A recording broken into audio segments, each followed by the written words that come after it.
I'm Thomas Smith, and today I am trying out Wheyward Spirit. And that's a play on words. It's a Whey, W-H-E-Y, word spirits. And the idea here is that this is actually a spirit that's made using upcycled whey, which is kind of like a byproduct of the cheese making process. If you've heard the children's rhyme where it's your curds and your whey, the curds are what becomes the cheese, and then the whey is sort of the leftover like liquid afterwards. And what they've done is actually to take that and turn it into this spirit. It's an 80 proof spirit. You can use it in place of things like vodka.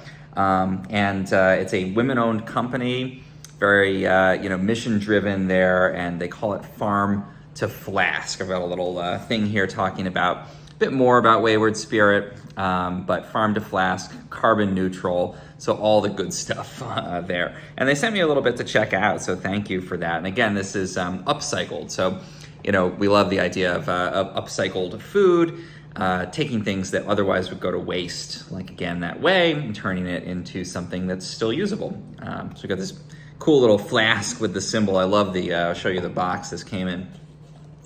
I love the design on here. It's really cool photographically with the black and white with the cow on there.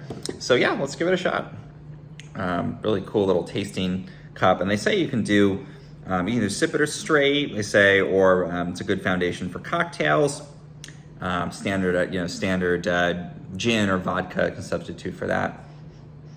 Yeah, it smells sort of like I get that vodka, get the gin, but without like the kind of aromatics and floral.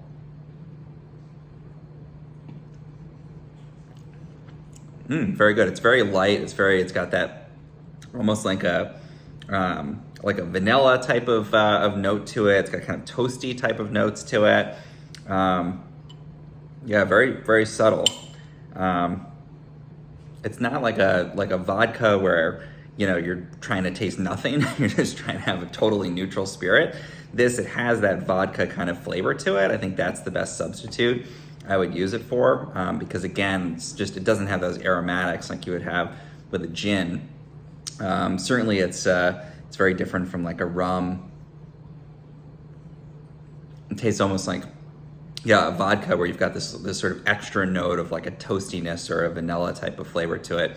It definitely doesn't taste milky, which I guess isn't a surprise because, really they're fermenting and then distilling the sugars out of that whey. So you're basically making almost like a vodka, but instead of using the starches you would have in potatoes and that kind of thing, you're using the milk sugars that you get in that whey.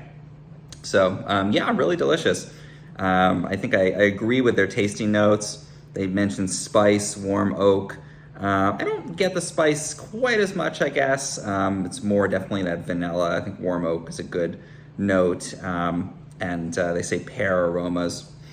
Yeah, I can see that. It's smooth, but it has a little bit of a kick to it too, like a good vodka. It's not totally subtle, and I like that. I think that would be a really good base for some stronger and more interesting spirits and cocktails. They mention martinis, Negronis, kind of the classics where you can substitute again for the vodka you'd have in those spirits. So really cool. I would definitely check this out. I love that it's upcycled and recycled type of strategy here with this, and it's also delicious. I really like that extra note above and beyond what you would get with a neutral grain spirit like a vodka. So thank you again to Wheyward Spirit for sending this along to me to check out.